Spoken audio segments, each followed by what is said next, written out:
Salud mi gente, you boys coming through once again. Before we continue with this video, do not forget to hit that like, subscribe to the channel. For those who've been showing love and support, I do highly appreciate every single one of you guys. On today's video, another incident in CDCR. This time it happened in Salinas Valley State Prison, man. Where another inmate, man. You know what? It's crazy because I was thinking, man, it's been a minute since we have heard a story about CDCR and where an inmate becomes unalive. I'm not saying that nothing's happening. Like, nah, there's things happening behind those walls, right? But there's no unalive that being reported. I'm pretty sure there's unalives of maybe overdose or whatever the case might be, right? But something like that, we haven't heard it in a minute. And trust me, it is a good thing. One thing we have to always keep in mind that these inmates have family members. So we are going to tell the story. And this is just a small picture. But you have to always understand there's people behind these inmates that are going through it, man. And our prayers goes to them. Hopefully God can help you go through this. One thing I always say, man, is that I believe that a mother would prefer to see her son in prison for the rest of his life than actually getting unalive. Why? Because at least if she wants, she can go and visit, the son, give him a hug, talk to him on the phone. And sadly, but I think that is reality, man. I mean, there's nothing cool about going to prison. There's nothing to brag about. Prison sucks, man. And when we tell these stories about stuff that happens in prison, man, the real stuff, not the stuff that sometimes these content creators put out there, this is the reality, man. Nobody wants to go in there and having this happen to them, you know? So according to reports, right, in November 29, 2025, around 9:19 p.m., right? 9:19 p.m., which is basically when the cops are going to go home, right? They do the last count. They're going cell by cell with the flashlight. All the cells are dark. Everybody's watching their novelas, their shows that they come around 9 p.m., which I believe it is the best shows, right? So they go into every cell with the flashlight. Eventually, once they're done with their count, they do they close the bar lock, right? They do the bar lock.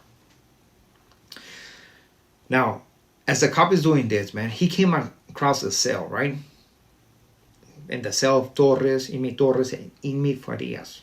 And what he's seen, man, cannot be described, right? I don't know what would be the feeling of having to come across a situation like that as a CO. First of all, it's like, man, you have to deal with a 187, right? Second of all, like, I'm pretty sure he's like, man, I'm about to go home, enjoy some chelas, kick with the family and stuff like that. And now I have to stay right here, write up a report and stuff like that. And trust me, he's upset. He's upset. Nobody wants to come across that. And that's the reality. Why? Because CDCR, the system, had made those individuals callous to stuff like this. Honestly, I'm telling you how it is.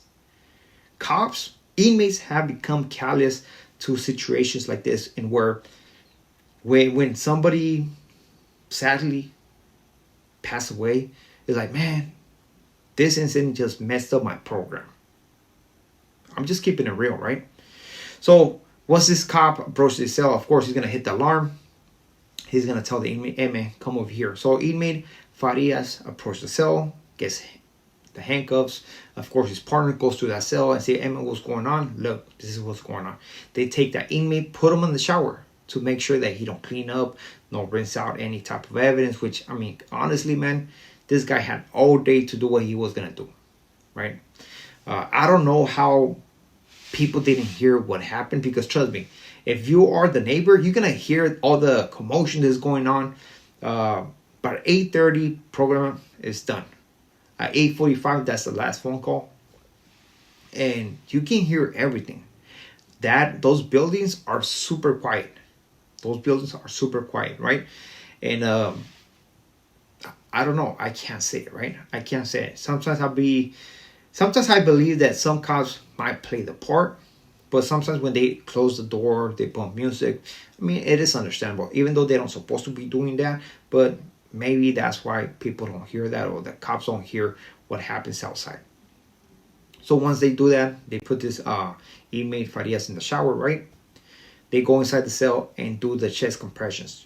They go chest compressions, call whoever they need to call so they can send this inmate to an outside hospital, trying to save his life. But in reality, man, more likely he's already unalive. But you know what? Shouts to the cops who are, attempting to keep this inmate alive, if that's what they did, right? Because they always say that that's what they did. Honestly, the incidents and where I have seen these things happen, I never see a cop doing that. But only on one occasion, it was actually a nurse. The cop didn't do nothing, right? And it was like half-assed. But anyways, maybe I'm wrong. Most likely I'm wrong. There's gonna be cases in where cops do that, right? So once they take this guy out to the outside hospital, he was pronounced unalive around 10:49. So the deceased inmate Torres, who was 26 at the time, he came from Sonoma County. He came into the system on October of 2018 and was sentenced to 19 years for an attempt. 19 years, man. I can relate to that. 19 years, man. I don't know what happened. I always say it, man. Incidents like this sucks. Why? Because your celly is the one doing it, man. The guy that you're supposed to break bread with, you're busting spread with him, you're working out with him, you're having those like good conversations, like about sharing things about your family, man. The same person who's supposed to be with you right there is the one who does that to you. That sucks. Again, we don't know the mental state of this individual.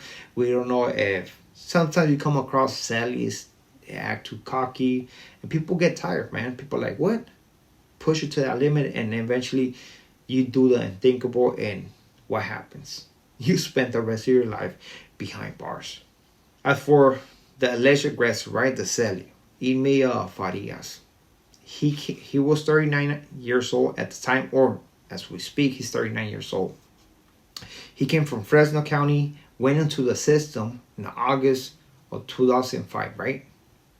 Sentenced to 12 years. 12 years. Hold on, 12 years? Do the math. He should have been out by 2017, right? If he maxed out. That means that he caught another case in CDCR. We don't know. They're not showing it. I don't think I have seen it. Most likely he already had life. But if he didn't have life for whatever case he got already in the system, even though they're not showing it, he's going to have life for this one. 100%. One thing about prison that I can tell you, right, is that when individuals go in with the sentence, right, that will give them a chance of going home, basically without being a lifer. And then eventually they throw away the key, man. They're like, man, you know what? They commit a crime behind bars. They end up getting life. Those individuals, what I feel, are the ones who lose the most hope. After doing that event, they changed their life forever. Not to mention going to prison. They change, man. They're on the basically don't give a fuck mode. I mean, it's like, I just got life. Like, who cares? And anything that happens in the cell is gonna bother them. Everything is gonna bother them. We don't know the attitude of those individuals. Also, the mental stability of the individual, man. You can have a Celli as a J-Cat. You think he's fine, but once you have that conversation with him, they're not. They're not. And not everybody can pick it up, man. Not everybody can pick it up.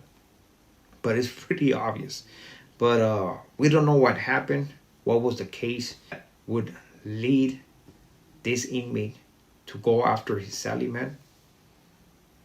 But it's nothing nice to be in a cell, small cell, fighting for your life, man. It's something scary. And everybody can say whatever they want out here. But once you find yourself in that situation, man,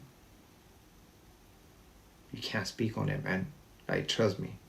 It is very scary. wishing nothing but the best to that individual. And this should be a clear example, man, that going to prison is not cool. I know a lot of individuals glorify that. I know a lot of individuals tell a story that, oh, I was this, I was that. This is reality, man. This is reality. Whether you, does not matter in what yard you find yourself, man. You come across that individual, that inmate, that he just don't care, or he's not stable right here. He's a very dangerous person, man. You don't know how he's gonna act, and can and will put your life in jeopardy. So always remember this, man. Staying outside is the best thing you can do. So start behaving like you're supposed to behave, and let's pass this positivity, man. All this glorifying, all this talking about, hey, I'm this, I'm that, when individuals, man, honestly, how you been right there, honestly, no, man. It's time to change the mentality of certain individuals. And if you want to grab this information, that's on you, man. That's on you. We're still going to pass the message. So shout outs to everybody, wishing you nothing but the best. And, you know, nuestras condolencias to the familia of this inmate. Hopefully God helps them go through this. So with this being said, to next video, saludos a todos, al ratos.